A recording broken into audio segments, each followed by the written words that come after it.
Hi, we are the Three English Experts. I'm Rebecca. I'm Dave. I'm Birgit. And welcome to this episode. Three English Experts is your English podcast to help you speak better English and create a positive and happy mindset for your English learning journey. Hello. So today we are going to talk about common mistakes German speakers make when they talk English. And since last time we talked about the main tenses, the big five, we are going to concentrate on that today and give you hopefully useful tips how to avoid making these mistakes, or maybe some insights that will be helpful for your communication. Now, let's start with the first tense. And the first common mistake is the overuse of simple present tense in English. So you see, a lot of people think they get by with just using I work, I live, I play, and they can communicate a lot of things with this, which in English language is not really true. So you do have to change the tenses, and present tense is used in order to talk about things that apply in general. So you live in Spain, like David lives in Spain. We have the he, she, it, S issue, he, she, it, es, muss, mit. And Rebecca lives in Frankfurt. We work as trainers, things like that. What hobbies you have, and things that happen on a regular basis, and that we do repeatedly again and again. I was just thinking about why is it that Germans do that? And I think we talked last time about how cool it is in German that you can use present simple so much. Ich gehe morgen, ich gehe zur Zeit, ich gehe seit Jahren. And this is the point, you can use present simple really well in German, which is great. And that maybe do you think that's a reason, Big, that a lot of Germans sort of go back to that and they just think, well, this is easy? Definitely, because they translate very often from what's in their head. And you're absolutely right. Thank you to bringing that up again. Yes, what we do in German is exactly that. We use present tense for future. Ich gehe morgen ins Gym. So people try to translate, I go to the gym tomorrow. But then there's no future tense in English included in the sentence. And another example is, ich arbeite seit Jahren bei dieser Firma. So that's present tense in German language. But that doesn't transport this period of time when you started. Well, we will come back to the right tense in a minute, a little bit later. Yeah, absolutely. Okay. And anything you would like to add from your side? No, that's cool. We're listening carefully. Listen. Well, they say grammar is learn. my main topic. So Yeah, we're listening to the grammar queen. We're just we're like students. We're just paying attention right now. Listening and copy. Yeah. Listen and copy. Okay, so that's the present tense. Then we have the continuous, or what we can also call the ing tense, ing, using ing, doing something at the moment. Yeah, what you're doing at the moment, this is what we need the continuous for. And you see, in German language, again, there is an equivalent, but nobody uses am, machen, sein. This does exist in German language theoretically. Maybe some people use it, but most people don't, and especially in a business context. You wouldn't say, wir sind gerade am telefonieren. But that's really what the English language uses all the time when it wants to translate somebody is doing something at the moment. So Rebecca and David are listening now. I believe they say something like that in Cologne, but correct me if I'm wrong. Don't they say this am tun in Cologne? Correct me if I'm wrong. I don't know. As a Cologne guy. Yes, am tun. Yes. It's a regional thing, really. And yeah, of course, yeah. Some of our listeners may now feel like, oh, I'm using that all the time. And that's okay. You see, it's a feature of the language, of the German language too. Yeah. I just want to say I have a lot of clients who overuse. We just talked about they overuse present simple, but they love ing.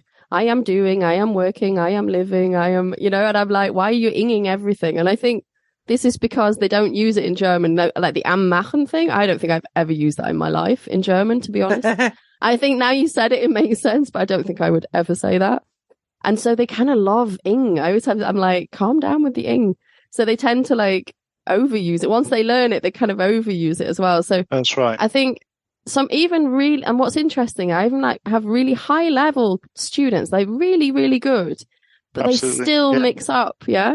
They still mix up present simple and the ing form. And it's actually the first thing you do in school, but somehow later on, it kind of gets forgotten. But that is the question. Is it the first thing? That's what I often wonder to myself. Is it the first thing that you do in school in Germany? Because of this, the be form, they've already conjugated the be, and then they just had the verb with the ing. So do they do that first of all in the German school system and then do the present simple? I don't know, because it would make sense maybe then, Rebecca, why they overuse that, because they learnt it as the first tense maybe. No, I think they learn, because I could see with my children, they learn the present tense first and then the continuous. But I have an idea why it comes from, the confusion. Because if you really look closely at the language in English, there is a lot of ing, but not always as a tense. So Sure. reading, Substantivierung. So a verb becomes a noun. That's also adding ing. Never thought about that.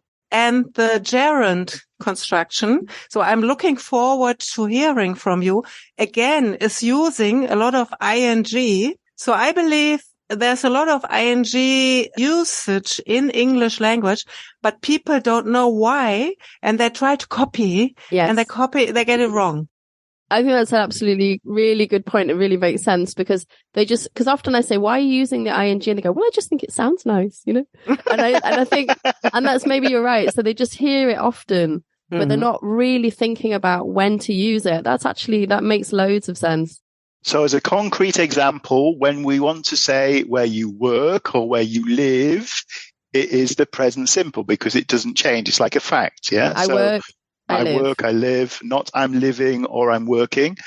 Of course, though, if it is a temporary thing, which is the continuous, this short period of time, maybe now or this week or this month with the this words as a connecting word, then of course you can say, yes, I'm working on this project, maybe, for example, or this month or this week. Yeah, that would be maybe a reason. Another thing that I think some people get confused about is when they say, oh, it's happening now, they think it has to be happening absolutely at this second, like at the moment we are all sitting here talking to each other. And I always have to explain, no, it could just be like temporarily now. So at the moment I'm reading a great book. I'm not reading it right now because I'm sitting here talking to you, but in my free time at the moment, I'm reading a good book. But that is a temporary project that will finish at some point. And I think a lot of people don't know. They always think, oh no, it has to be like exactly at this second. Yeah, and it's not, right, Birgit? Do you get that as well? Yes, Rebecca, and that was a very good point when I wrote my Big Five book. And I remember it is so hard to explain why could it be like a temporary thing, and how can I then say, okay, which one can I use for that? And you said it to me, it will come to an end at some point. So you will have stopped reading that book. So I'm reading it now, but I will not be going on to read it for like 10 years. Yeah, that's how I explain is, can you see the end? So if you say, I read a lot of books, it's your hobby, you can't see an end of that. You can't see that your hobby will at some point end. It's just like, generally, I read a lot of books, but I'm reading a good book at the moment. There is an end to that book. So it's not forever. I watch Netflix, or I'm watching Netflix at the moment. I'm watching a good series at the moment. Generally, I watch Netflix a lot, but at the moment, I'm watching a good series on Netflix. So it's this, but I'm not watching it now, of course, because I'm talking to you. So it's this explaining this. Yeah, there's an end to this point. Yes, and that's excellent. I think that's the way that learners can understand. And you see, there's not much literature and written explanations out there that explains it in this way. The little aspects of use of English. Yeah, I agree. It's all they make it look very simple, but actually when you get into it, it's not as it seems at first glance, I think. Yeah. Mm-hmm. Okay. I think that's the most aspects said about present continuous, ing. Let's have a look at simple past tense. So a lot of people know they should use past tense, but then if they're not used to talking English, they can't think of the right tense of the irregular verbs. So we remember the 3 categories: go, went, gone.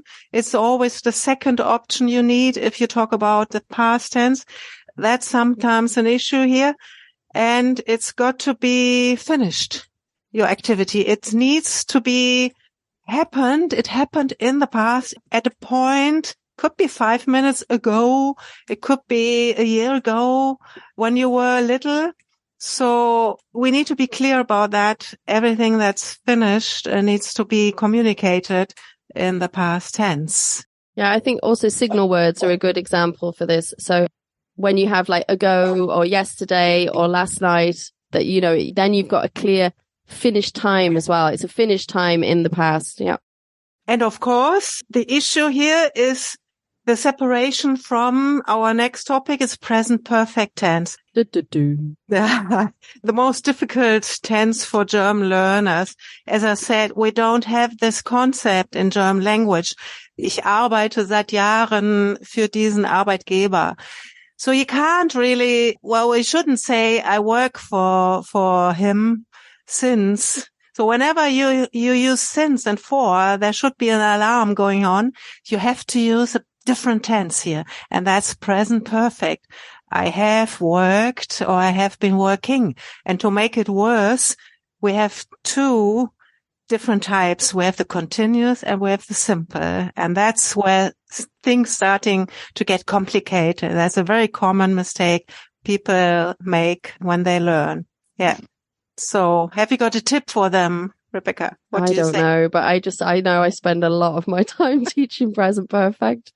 And I sometimes wonder, do we need this? And then you know, you'll get American people who don't use it. You just don't use present perfect. They just say, I already saw that film, where we would say I've already seen, you know, or they just skip it sometimes. And then that's really annoying, because then the learner comes and goes, well, my American colleague doesn't use present perfect. They do use present perfect, but I think in certain situations they skip it, which makes it tricky. Yeah, I just thought from my perspective, I try to use simple words for it. So, you know, it's the past and the present coming together, right? So something started in the past and going up to the present. So I call it the past present, because we talked about this last time. The present perfect, what hell does that mean, right? You know, but if you say past present, it kind of makes sense. And I think here I deal in signal words here, Rebecca and Birgit as well. You know, so have you got the for and the since? Have you got the so far? Have you got the have you ever? All those already things. Yeah. I think signal words for present perfect are really helpful. That it's like logical. So if you've got since, you need present perfect. If you've got ever, you need present perfect, and that helps.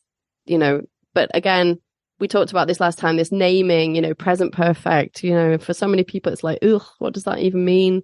So, you know, trying to explain it in a simpler way, keep it easier to understand. Yeah. Yeah, I just want to add 2 aspects, because it's so confusing also, because our past tense in German language is ich las or ich habe gelesen. So you could think habe gelesen is the same thing, which is not, because it depends. If you say, ich habe schon gelesen oder ich habe es letzte Woche gelesen. So that would mean 2 different types of grammar tenses in English. So you really differentiate from a different perspective. But I believe, I'm very much focused on British English. Present perfect is so much used in the language, because so many things happen around us, which are schon gemacht, noch nicht gemacht, gerade eben. And that's all connected to present perfect tense. Right. So that's what I tell my people. When they want to sound better and be professional, there's no way of omitting it. Yeah, there's no way around it. You've got to do it. Yes. Okay. It keeps us busy. I think the confusing thing is for Germans, as in the German language, you have this have or has, and then this third form. Yeah. So so they just think that's it. It looks like it, right? And it does, yes. Yeah. And often also at the weekends, they say, at the weekend, I've done this. So I don't know, is it a translation thing that they've at the weekend and then habe gemacht? Yeah. I or think so. So that's a common mistake. Again, just getting them away from translating. Say you've got to try and forget about. And I sometimes explain that. I use my German and say, look, ich las, ich hab gelesen, oder ich ging, oder bin gegangen, to explain that it's not the same as your language. Just, I mean, in the past, there was often this discussion about should you use, if you're an English trainer, should you only use English? Or if you know the other language, should you use it? And in the past, people are like, no, you can't do that. A lot of new studies show that if you are able to communicate in the other person's language, pointing things like that out about the contrast in the grammar usage is actually really helpful. There's probably loads of English trainers listening now going, no, that's not right. But I disagree. I'm going to go out there and say right now, I disagree. If you speak that person's language and you have an understanding of their grammar, and that's again why Birgit's, insight is really helpful, because Birgit is German who speaks great English. So it's like she can describe those things. And like that, you pointed out something today and I thought I've never thought about that. And that's your expertise. And I think that's often when people say, oh, you have to be, you have to only speak English all the time in a training session. And I would disagree with that. So I just wanted to add that in. Yeah, absolutely right. And you see, if you had an American person who doesn't use present perfect, the learners wouldn't learn present perfect. Maybe. I don't know. I know American trainers and they do teach it, but they're always like, oh my goodness, what is this? Like, why do I have to do this? But they do. Sometimes they're forced to teach it, I think, but I don't know. Okay, let's move on to the last tense we have on the list. It's the future tense. And there's more than one future tense, but we will look at will future today only. And we can talk about other tenses in a different episode. That's going to be too long. But what we want to communicate is please use future tense if you talk about the future in English. Yeah. I will see my mom later. I will go shopping, or I'm going to do something later, because that's really what the language wants to communicate, and it needs this. Is it right, Rebecca? Yeah, I think absolutely. And I think for me, one of the things I've noticed is because when we use will, we go I'll. We often put it together. We often don't separate I will. We often go I'll, he'll, we'll. And I think sometimes, perhaps, this is just my guess, that Germans don't always hear that. They don't actually hear the all. So then I say, okay, I'll close the window, and they just hear I close the window. Or the classic one at the moment online, I'll share my screen. Okay, I'll share my screen. And they always say, I share my screen. Yeah. And I always say to them, no, I will. Will is a future. I mean, it's only like a second in the future, but it is still future. And it's like an offer. I'm offering to do something spontaneously. I'm doing, I'll do it right now. And I think do you think that's an issue, Birgit? They just don't hear the all? Definitely. And I always point that out, even with the present perfect and other shortenings. People don't hear that. They don't. It's, as you said, I share my screen. Huh? So you have to listen really carefully. And it's so I can't hear 100%. Yeah, it's just a all. All. Yeah. But the thing is, if it's missing, you hear. I notice it. A native speaker would notice it. But it's just a small thing. But yeah, that was what I wanted to add about will. I mean, I think the thing with the I'll open the window or I'll close the window, obviously it's this like kind of spontaneous decision. There's also a use of the will when you want to promise something. And again, that's something where we often don't hear that as natives from German speakers, because I don't know if it's not known, but this idea of promising something. So I'll send you the mail later, or I'll get back to you soon. It's this kind of promising. I mean, you can use the word promise if you want, but you don't have to. But often you should use the will form afterwards. And that's another occasion, I think, Rebecca, where you don't often hear the will, you just hear the present simple. So coming back to the overuse of the present simple, even though it's a future. Yeah, again, exactly. It fits in with this present, going back to overusing present. This is one of the situations where people overuse present. They're just missing the all. Mm-hmm. Yes, and they translate from their thought. Ich sende es jetzt sofort. I send it now. Yeah. So we don't need that. And Okay, wonderful. That was hopefully very helpful and interesting for the listeners. And now the last bullet point on our list today is questions, forming questions. And Dave will say something about that because sometimes people make mistakes. They ask a question like in German, gehen wir gleich? Go we later?